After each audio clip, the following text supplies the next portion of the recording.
Welcome to the Big Four Accounting Firms podcast, brought to you by big4accountingfirms.com and the Big Four Accounting Firms YouTube channel. Make sure to check out our website and subscribe to our YouTube channel. In today's podcast, I wanted to talk about some statements from Cathy Engelbert. Cathy Engelbert is the former U.S. CEO of Deloitte and is now the commissioner of the WNBA. You might say, if she's a commissioner of the WNBA, what do I care what she says anymore? Well, I think we can use the information that she says to reflect on her history with the Big Four accounting firms.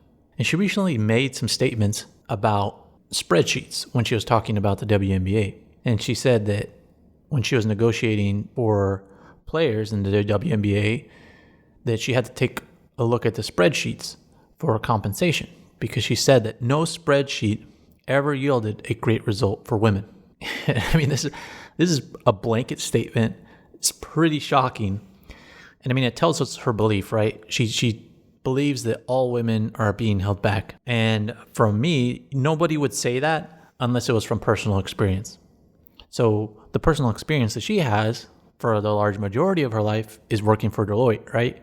So I think what she's saying there is that whenever it came time for compensation for her and maybe other females at the Big Four, that it wasn't great. Their salaries weren't great. I think this statement is very interesting, and I wanted to look at it from multiple angles. The most obvious angle is the face angle, that women in the Big Four accounting firms and professionals in general as women aren't getting compensated fairly. And I think that might be the case. I can't really speak to that because I'm not a woman. But another thing that I think we can gain from this is maybe compensation in general at the Big Four isn't what people make it out to be. Now that she moved to the WNBA, Cathy Engelbert was able to negotiate a 50% increase in pay for women playing in the WNBA. This is pretty great. And she sounds pretty excited about it. So I think her negotiations in the WNBA are going a lot better than they did in the Big Four. And I think this speaks more about the WNBA than I think the Big Four accounting firms. And I think it's very easy for all of us, because we live our own lives and we don't live other people's lives, to think that we have it the worst. And that's human nature. It's a survival thing, right? We all try to look at the negative things that might happen to us so that we survive. We need to see the negative things coming so that we can step out of the way of them and then we can succeed. And the reason I'm speaking about this is because I have similar experience to Cathy Engelbert. It's hard to negotiate a salary increase in the Big Four accounting firms. And this is due to multiple things. The accounting firms all put together employ over 1 million employees worldwide. They can't have every employee, or not even every employee, they can't even have 10% or 20% of employees negotiating their salaries, because some people would make way more and some people would make way less. Especially introverts, things like that, people that aren't ambitious wouldn't do as well. There's a lot of rules in the Big Four accounting firms and a lot of administration that go around that, where they just don't let people negotiate salary. And I'm not saying it's impossible. You can negotiate your salary within reason. But the easiest way that I've seen to negotiate salary within the Big Four is by asking for promotions and by executing on revenue goals. You have to meet client revenue goals in order to get pay increases or spot bonuses or whatever.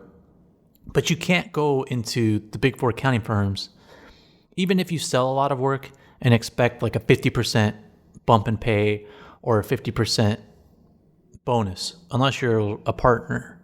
But even if you're a partner, there's limitations. And I'm sure Cathy Engelbert, if you think about it, when she was working at Deloitte, those are some of the best years in our economy. And I'm sure she saw that and went in there and tried to negotiate, saying, we've had some of the best years in our company's history. I think I deserve to be paid similar to a regular CEO in the US and the way they receive compensation.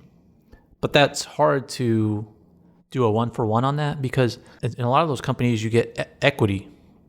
And in the Big Four accounting firms you get equity, but they're not publicly traded. So you don't get as huge of a compensation swing as you would in those companies. And there's also a limitation on how much money you can make in the Big Four accounting firms. As a CEO of a public company, there's really not too much you can be limited to other than what your board decides. But if you're in good enough with them, then they'll make you well compensated. And a lot of times on a board, those board members aren't being paid as close to as much money as you, and they're also not working as much as you at the company. The CEO works more than most of the other board members, where when you're at Deloitte and you're a CEO, all the other partners in the firm that are deciding your compensation work similar amounts to you. And there's always people gunning for your head. So it's a lot harder to get huge compensation increases, and they'll limit how much each partner can earn. And so I'm sure she was getting frustrated with how much she was earning. Obviously she was, based on this quote. And also she probably wasn't feeling like she was making a big enough impact. The things she was saying weren't making a big enough impact. And now in the WNBA, it appears that she is making the impact that she wants. So I think we learned a lot from this quote. Not only about compensation within the Big Four, but also influence. You can have more influence in a lot of different organizations than you can have at the Big Four accounting firms. And this is just because the number of employees and the structure of the Big Four accounting firms. So those are some things that I thought we could learn from the quote from Cathy Engelbert. Let me know your thoughts on our YouTube channel in the comments to this video. So make sure to subscribe to this podcast so you can get future updates and our ideas around the Big Four accounting firms. Thanks for listening.